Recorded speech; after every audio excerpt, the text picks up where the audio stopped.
Hi friends, welcome to my channel. எடுத்ததும் எண்ணெய் காட்டுன்னு பார்க்குறீங்களா? ஆமாங்க, நம்ம எலும்பு தேய்மானத்துக்கு இந்த எண்ணெயை ரொம்ப சூப்பராக இருக்கும். உடனே கேட்குது ஒரு பாட்டி வைத்தியம் தான் இது. நம்ம மூட்டு வலி ஜவ்வு பிரச்சனைக்கு சட்டுன்னு ஒரு வைத்தியம் பார்க்குறதுக்கு இது நல்லாவே இருக்கும். அதுக்கு ஒரு இரும்பு கடாயை நான் வச்சுட்டு நான் 300 ml அளவு நல்லெண்ணெய் தாங்க நான் எடுத்திருக்கேன். நல்ல செக்கில் ஆட்டினேன் நல்லெண்ணெய் தான். அதை எடுத்து நம்ம அந்த பேனில் ஊற்றிடுவோம். லோ ஃப்ளேம்லேயே அது இருக்கட்டும். அதுக்குள்ளே பிரண்டை சைடு நார் கொஞ்சம் நீக்கிட்டு, கொஞ்சம் ரொம்ப இலசாவும் இல்லை ரொம்ப முத்தனும் இல்லை, நடுவில் இருக்கும் இல்லையா, அதை நான் இது மாதிரி கட் பண்ணி வச்சுருந்தேன். அதை எல்லாத்தையும் மிக்சி ஜாரில் நம்ம மாற்றிடலாம்.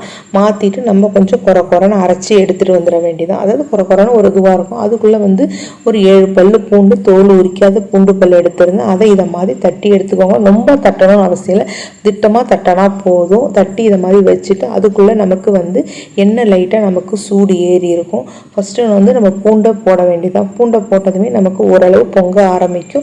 நீங்கள் அடுப்பு வரதுக்கு லோ ஃப்ளேம்லேயே வைங்க. ரொம்ப பொங்குதுன்னா கரண்டியை போட்டு நம்ம கிண்டலாம். இல்லை அப்படி ரொம்ப உங்களுக்கு அதை விட வாழை தாண்டி வருதுன்னா நீங்கள் அடுப்பை உடனே ஆஃப் பண்ணிவிடுங்க. அப்படி இல்லை நம்ம வாழை இலை போட்டாலும் நமக்கு எண்ணெய் பொங்காது. ஆனால் இந்த இதில் நீங்கள் அதை செய்ய வேணாம். நீங்கள் அடுப்பை லோ ஃப்ளேம்லேயே வச்சு இது மாதிரி கிண்டுங்க. இப்போ ஓரளவு பூண்டு நமக்கு பொரிஞ்ச பதம் வந்துருச்சு. இப்போ நம்ம மிக்சியில் இதை பாருங்கள், நான் எப்படி காமிக்கிறேன் பாருங்கள். இதை மாதிரி குறைன்னு ஓட்டி எடுத்துக்கோங்க. இதை மாதிரி செய்யும் போது அது உள்ள நமக்கு ஒரு பிரண்டை உள்ள ஒரு ஜவ்வு மாதிரி, ஒரு ஜவ்வுனா ஒரு பசத்தன்மையோட ஒரு இது இருக்கும் இல்லையா, அதை இதை மாதிரி நம்ம போடும்போது நல்லாவே பொங்கி வரும். ஃப்ரெண்ட்ஸ், நீங்கள் அடுப்பை லோ ஃப்ளேமில் வைங்க. இல்லை போட்டுட்டு கொஞ்சம் நேரம் அடுப்பை ஆஃப் பண்ணிவிடுங்க. பொங்குறது உடனே ஸ்டாப் ஆகிடும். இதை மாதிரி போட்டு நீங்கள் கிண்டிக்கிட்டே இருக்கும்போது அதில் உள்ளே இருக்கிற அந்த பசத்தன்மை அந்த எண்ணெயோட கலந்துரும். நம்ம போடும் போது என்ன கலரில் பிரண்டை இருந்ததோ அதோட நமக்கு மாறுற வரைக்கும் அப்படியே இருக்கணும். இப்போ நம்ம அடுப்பை நான் ஆஃப் பண்ணிட்டேன்றதால இப்படி இருக்குது. கொஞ்சம் தான் கலர் மாறி இருக்குது. திரும்பி நான் அடுப்பை ஆன் பண்ணி லோ ஃப்ளேம்லேயே வச்சு நீங்கள் கிளறி விடுங்க. அந்த போட்ட பிரண்டையோட தன்மை ஃபுல்லாகவே அந்த கலர் ஃபுல்லாக மாறி அந்த உள்ளே இருக்க அந்த பசத்தன்மை ஃபுல்லாக அந்த எண்ணெயில் இறங்கணும். இறங்கிட்டு அது இப்போ பிரண்டையை தொட்டோம்னா ஒன்றுமே ஒரு தக்க மாதிரி தெரியும். தொட்டோம்னா ஒன்றுமே இல்லாமல், ஏன்னா அந்த இருக்க பசத்தன்மை ஃபுல்லாக எண்ணெயில் இறங்கியிருக்கும். இதை மாதிரி நீங்கள் முடிஞ்ச அளவு ஒரு 10 நிமிஷமாவது கண்டிப்பாக ஆகும் ஃப்ரெண்ட்ஸ். இதை மாதிரி போட்டு நீங்கள் கிளறி விட்டுக்கினே இருங்க. ஆனால் அடுப்பை நம்ம ஃபுல் ஃப்ளேமில் வச்சோம்னா நமக்கு பொங்கி தான் வரும். அதனால் கிட்ட இருந்து நீங்கள் அதற்கு தகுந்த மாதிரி நீங்கள் இது பண்ணுங்கள். இப்போ பாருங்கள், நான் எடுத்து பார்த்தேன். இன்னும் ஒரு 2-3 நிமிஷம் இருந்தால் நமக்கு எண்ணெய் சூப்பராக ரெடி ஆகிடும்.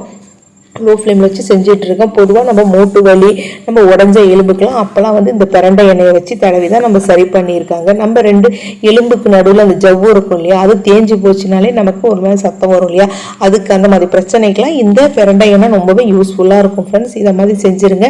இப்போ நமக்கு பாருங்கள் நல்லாவே கலர் மாறிடுச்சு. இப்போ நான் அடுப்பை ஆஃப் பண்ணிவிட்டேன். இப்போ அழுத்துறோன்னா நமக்கு தக்க மாதிரி ஆயிடுச்சு. அந்த எண்ணெயில் எல்லாமே இறங்கிடுச்சு. இப்போ நம்ம அடுப்பு அப்படியே இருக்கும்போது இதை மாதிரி ஒரு வடிகட்டியை இது மாதிரி தூக்க மாதிரி வச்சுட்டு நீங்கள் எண்ணெயை ஃபுல்லாக வடிகட்டி வச்சுருங்க. வடிகட்டின பிறகு நீங்கள் பார்த்தீங்கன்னா அந்த பசத்தன்மை எல்லாமே இதுவாக இருக்கும். நம்ம ஆனால் அடுப்பை ஆஃப் பண்ணிவிட்டு கொஞ்சம் நேரம் கடாயிலே அப்படியே இருக்கட்டும். இப்போ பாருங்கள், ஃபுல்லாக நான் வடிகட்டி எடுத்துக்கிறேன். ஃபுல்லாக வடிகட்டிட்டும் அப்படியே வச்சுருங்க.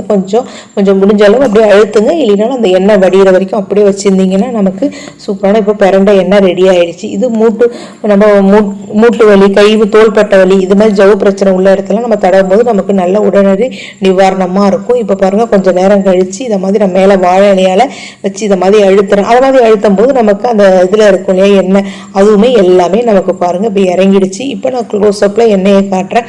எந்த அளவு திக்காக எப்படி ஒரு பசத்தன்மையோட உங்களுக்கு தெரியுதுன்னு பாருங்கள் ஃப்ரெண்ட்ஸ். இதை நீங்கள் ஒரு பாட்டிலில் ஸ்டோர் பண்ணி வச்சுக்கிட்டு நீங்கள் வாரத்தில் 2 தடவை நீங்கள் இதை மாதிரி இந்த எண்ணெயை உங்களுக்கு வலி இருக்கிற இடத்துல தடவும் போது நமக்கு உடனடி நிவாரணம் கண்டிப்பாக கிடைக்கும். இதை மாதிரி நீங்கள் செஞ்சு பார்த்துட்டு உங்களுக்கு எப்படி இருக்குன்றதை மறக்காமல் கமெண்ட் பண்ணுங்கள் ஃப்ரெண்ட்ஸ். என்னோட வீடியோ பார்க்குற நீங்கள் எல்லாருமே மறக்காமல் லைக் பண்ணுங்கள். நீங்கள் கொடுக்குற ஒரு லைக்கும் எனக்கு பூஸ்டப்பாக இருக்கும். இப்போ பாருங்கள், நான் ஒரு பாட்டிலில் ஸ்டோர் பண்ணிட்டேன். இப்போ இதை நான் எப்படி அப்ளை பண்ணுறேன் அப்படிங்கிறதையும் நான் காட்டுறேன் பாருங்கள்.